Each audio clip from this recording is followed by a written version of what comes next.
जय माता दी। कैसे हैं आप लोग? आई होप सब ठीक होंगे। मैं ऐसे वीडियो लाने की कोशिश करती हूँ जिससे कि घर में सुख शांति और तरक्की हो, वो भी अपने एक्सपीरियंस के साथ। बहुत सी समस्याएं घर में होती हैं, लेकिन उसका समाधान कैसे हो और क्या क्या करना चाहिए, इस टाइप की वीडियो मैं लाती हूँ।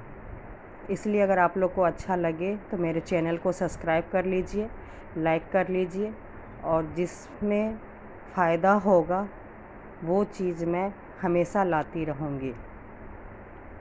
आज का वीडियो मैं लाई हूँ कि अगर कोई पहली बार कलश स्थापना करते हैं, अखंड ज्योत जलाते हैं, तो उनको ये 10 दिन क्या करना चाहिए और क्या नहीं करना चाहिए। अगर आप दुर्गा माँ को स्थापित की हैं, कलश स्थापना किए हैं और अखंड ज्योत जलाई हैं, तो सबसे पहले तो घर में खाना जो बनाते हैं उसमें लहसुन प्याज बिल्कुल नहीं डालना चाहिए। कई लेडीज़ लोग पूजा तो करते हैं, वो व्रत भी रखते हैं, लेकिन अपने हस्बैंड बच्चे के लिए लहसुन प्याज का खाना बनाते हैं। ये आपका प्यार नहीं है, गलत कर रहे हैं। आखिर आप व्रत पति और बच्चे के लिए ही कर रहे हैं। आप जैसा बनाएंगी बच्चे लोग ज़रूर खाएंगे, इसलिए आपको बिना लहसुन प्याज का ही खाना 10 दिन बनाना चाहिए। उसके बाद हस्बैंड को, मतलब घर में जो भी जेंट्स हैं, उनको नाखून और बाल नहीं काटना चाहिए। लेडीज़ को भी नाखून और बाल 10 दिन नहीं काटना चाहिए। जेंट्स को शेविंग नहीं करना चाहिए, लेकिन अगर मजबूरी है, कोई डेली ऑफिस जा रहे हैं और उसमें कंपलसरी है कि मतलब करना ही है, तो आप कर सकते हैं।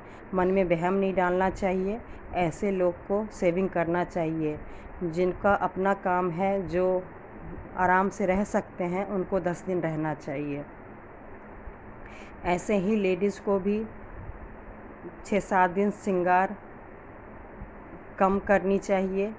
कम मीन्स श्रृंगार करनी चाहिए, लेकिन नया चीज़ यूज़ नहीं करना चाहिए।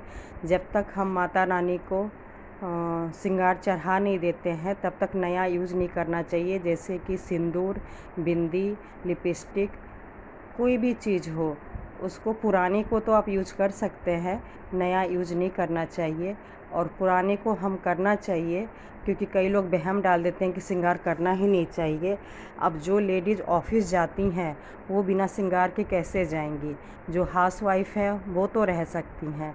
इसलिए आप आराम से बेझिझक होके श्रृंगार कीजिए, बस नया चीज़ नहीं होना चाहिए। ऐसी हमें 7वीं तक नया कपड़ा भी नहीं पहनना चाहिए, ना बच्चे को, ना हस्बैंड वाइफ, किसी को भी। जब हम 7वीं या 8वीं में हम दुर्गा माँ को कपड़े चढ़ाते हैं, उसके बाद ही हमें नया कपड़ा पहनना चाहिए।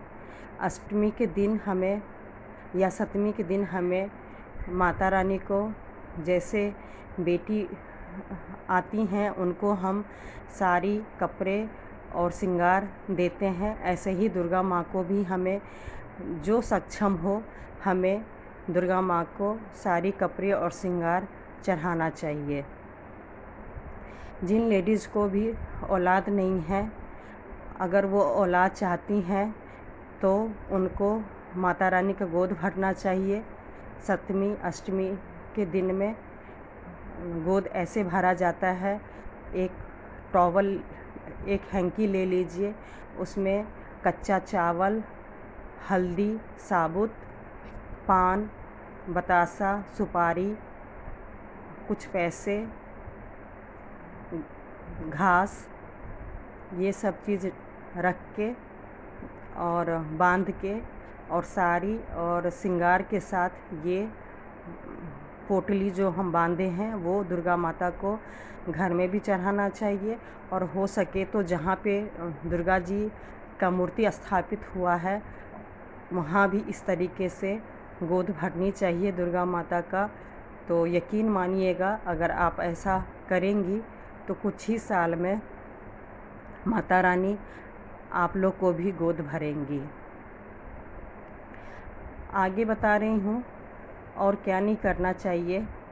इसमें अखंड जोत जलाते हैं, पूजा पाठ करते हैं, इसलिए हो सके तो हस्बैंड वाइफ को 10 दिन दूर रहना चाहिए, ताकि अच्छे से ध्यान से हम माता रानी का पूजा कर सकें। और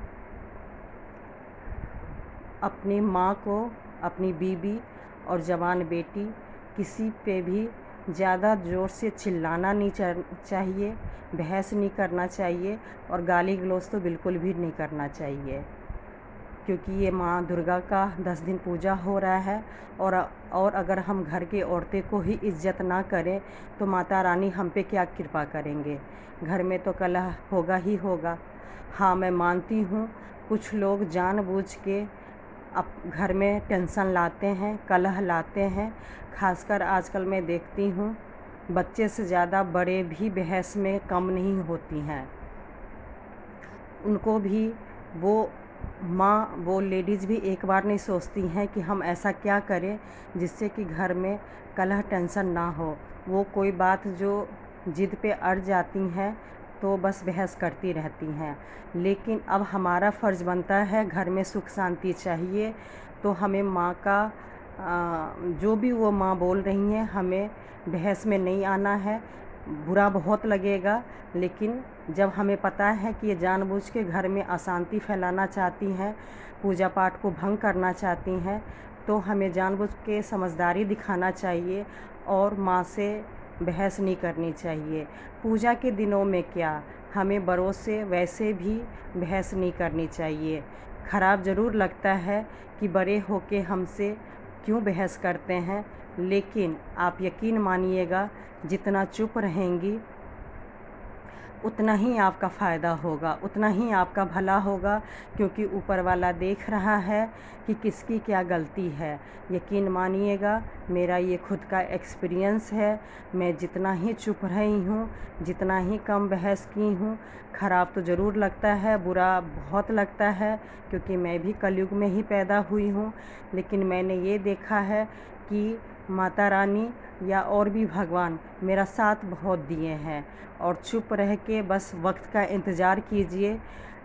अपने आप अगर आपने गलत नहीं किया है तो सच में वक्त गवाही दे देता है और आपको रिज़ल्ट अच्छा ही मिलेगा, पॉजिटिव ही मिलेगा।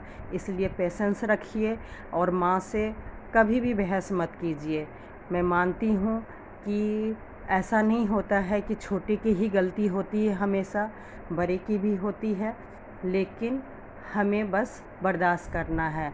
ज़िंदगी में अगर सुख शांति और तरक्की चाहिए तो ऐसे ही और है कि हस्बैंड लोग को, जेंट्स लोग को मांस मछली या शराब सिगरेट ये सब का भी सेवन 10 दिन नहीं करना चाहिए। घर में सबको मिलके धूमधाम से माता रानी का सुबह शाम पूजा करनी चाहिए और आरती करनी चाहिए, जिससे कि सालों भर का माता रानी से प्रार्थना करना चाहिए कि हमारे घर में सुख शांति और कलह से दूर रहे घर।